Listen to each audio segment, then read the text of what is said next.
And naked bodies on the ice. I think that brings us back to you. Yes, well, I think, Richard, the position you mentioned on adaptation was not quite precisely reported, I think. But anyway, also in the emission trade we had, of course, in the beginning we had positions saying we don't want market solutions before there are clear commitments. And in the same way, some colleagues of us said that the adaptation argument is used to postpone mitigation efforts, and it has to be simultaneously. But we are far away from any cynic statement in saying, well, this means to accept a kind of change we don't want and go to hell with the people and whatever they do. So we are fighting very strong for technology and financial transfer for all three pillars of the Bali Action Plan. And we are reporting a lot about adaptation and climate change happening today. Yes, we do it since some years already, I think. Yeah.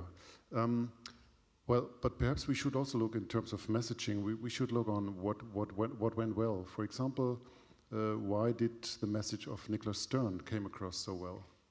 And I think the simple thing he did is, first of all, he was an authority. He was not suspicious of being a kind of hidden Greenpeace activist, but he came from the World Bank, an absolute expert, very serious. And the way he was talking, he talked economics. That means he put climate change out of the niche of environmental problem or some kind of utopia, but really just counted and said, okay, if we calculate a very conservative way, we have the simple fact that if we act probably 1% of GDP, if we don't act up to 20% of GDP, it's a very simplified report now. And this was the language many people that didn't thought about climate change until that moment start thinking.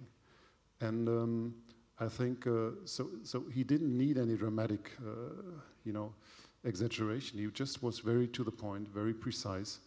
And this gave a huge blow to the whole discussion. And in the same year, we had films like The Day After. Why does a film like The Day After put such a huge echo? And I think it was a film that showed, even if it was quite utopistic, it showed that climate change could have something to do with daily life of people in northern countries. So if we try really to make clear what could be the consequences for both people today having not caused climate change but suffering from it already in many regions of the world, but also what will be our own future, and to make very clear that this has huge economic implications. This will be a very important debate right now in times of economic crisis. Nobody is talking about the major economic crisis rising up at the horizon, and this is climate change. In a few years, we will have economic and social consequences of climate change that, compared to the consequences we are facing now, are much stronger and much more dramatic than I think most of us think about. So that's all about making it relevant to everybody, basically. Climate change affects all. Ranjita has its ladies last in this round. You're going to have the honor of having the last word, because we women always like to have the last word. For now, after that, I'll open it up to your questions from the floor. I'd just like to comment on what James said earlier about sound bites and the request to scientists not to be shy of this. And I think all of us have frequently encountered this. Now, some of the objections or problems that people have in the interpretation or in headlines is something that's inevitable, and I think to some extent some scientists would find it a bit unnerving to have the science really taken out of their hands and having it reinterpreted. But I think the moment you put it out there, it's up for reinterpretation, and it's going to happen all the time. And I think with the internet and the new means of media coming up, we're going to find a million different ways of doing it, and not just media houses or broadcasters, but the average man on the street is going to be able to have his say and put up his own headlines or his own criticism of this.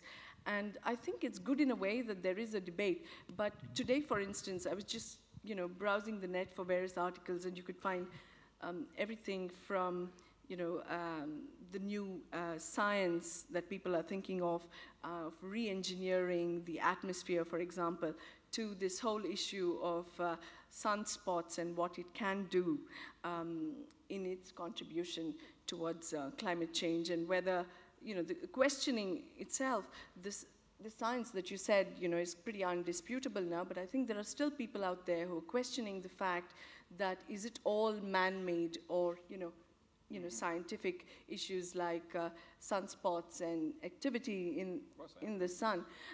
So I think it's good to get that out there and have this kind of a debate.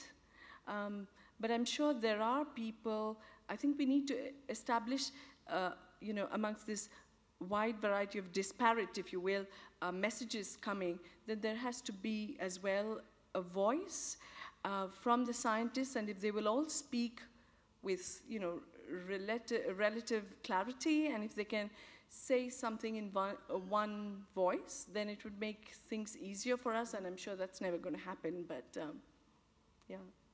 All right, thank you very much. Now it's your turn. I would say we will collect 4 questions. I'd ask you please to keep it really short and snappy, and then we will have some equally short and snappy responses from some of the members of the panel.